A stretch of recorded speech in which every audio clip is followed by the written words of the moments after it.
बिहार के किसानों के हक में किसान नेता राकेश टिकैत अब बिहार में जो है वह बड़ा आंदोलन करने की तैयारी में है। राकेश टिकैत आज पटना पहुंचे हैं और पटना पहुंचने के बाद राकेश टिकैत कहते हैं कि अगर सरकार किसानों के बारे में नहीं सोचेगी, अगर किसान की बात नहीं करेगी, किसान को जो उचित एमएसपी का रेट है वो नहीं देगी, तो किसान का इससे विकास नहीं होगा और हम 3 दिन यहां पर रहेंगे। यानी कि राकेश टिकैत 3 दिवसीय दौरे पर बिहार आए हैं और 3 दिन यहां पर रहेंगे। यहां पर रहने के बाद तीनों दिन बिहार के अलग अलग 3 जिला में जाकर के किसान से मिलेंगे, वहां पर एक सभा करेंगे और किसानों से उनका दिक्कत जानने की कोशिश करेंगे, उनसे पूछेंगे, उनसे ये जानेंगे और समझने की कोशिश करेंगे कि बिहार का जो किसान है उसको उसके फसल का जो रेट है वो क्या मिलता है, कहां बेचता है, कैसे बेचता है। इसको लेकर के राकेश टिकैत बिहार आ गए हैं और बिहार में 3 दिन रह करके बिहार के 3 अलग अलग जिला के किसान से मिलेंगे और एक सभा करके किसान से उनका दिक्कत जानने की कोशिश करेंगे।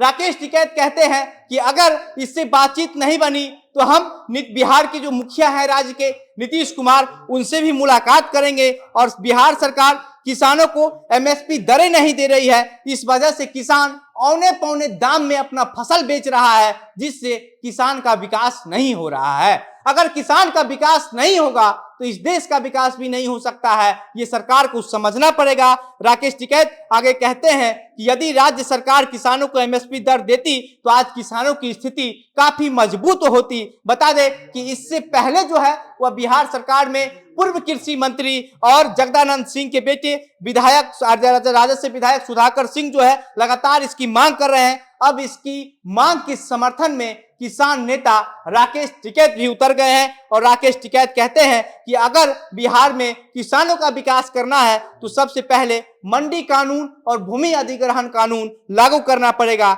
इसलिए जो है राकेश टिकैत बिहार आ गए हैं और अब किसानों के पक्ष में खुल करके जो है वो आंदोलन करेंगे और सरकार के खिलाफ मोर्चा खोलेंगे।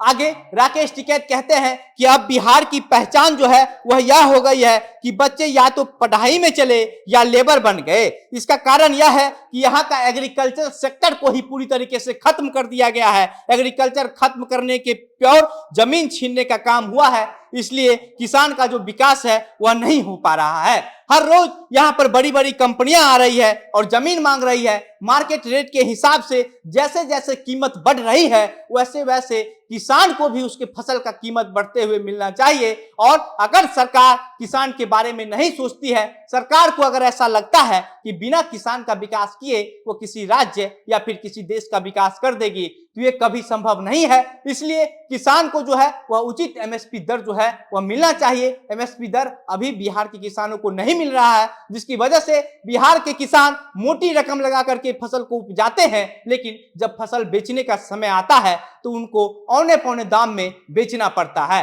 राकेश टिकैत बिहार आकर के नीतीश कुमार सरकार के खिलाफ लगातार गरज रहे हैं और कह रहे हैं कि हम 3 दिन में किसान से मिलकर के एक सभा करेंगे और सभा करने के बाद हम ये सरकार को बताएंगे कि यहाँ के किसानों की क्या कुछ दिक्कत है और किसान का जो एमएसपी दर है और जो मंडी है उसका जो नियम है उसका नियम को बहाल लागू किया जाए। और अगर लागू नहीं किया जाता है तो नीतीश कुमार और तेजस्वी यादव की सरकार के खिलाफ राकेश टिकैत बिहार के किसानों के पक्ष में बड़ा आंदोलन करने की तैयारी भी लग गए हैं। बाकी अब राकेश टिकैत आए हैं आज पटना और राकेश टिकैत अगले 3 दिन जो है वो किसान से मिलेंगे। बाकी इस पूरे मामले पर जो कुछ भी अन्य अपडेट आएगा, राकेश टिकैत जब किसानों से मिलेंगे कि बिहार के किसान अपने राकेश टिकैत किसान नेता को क्या कुछ दिक्कत बताते हैं, उनको फसल बेचने के दौरान किन किन चीजों की कठिनाइयों का सामना करना पड़ता है, जो कुछ भी अन्य अपडेट आएगा सब आपको इसी प्लेटफॉर्म के माध्यम से साझा करते रहेंगे। मेरा नाम घनश्याम सिंह है, आप द बिहार प्रोजेक्ट देख रहे थे। बहुत बहुत धन्यवाद।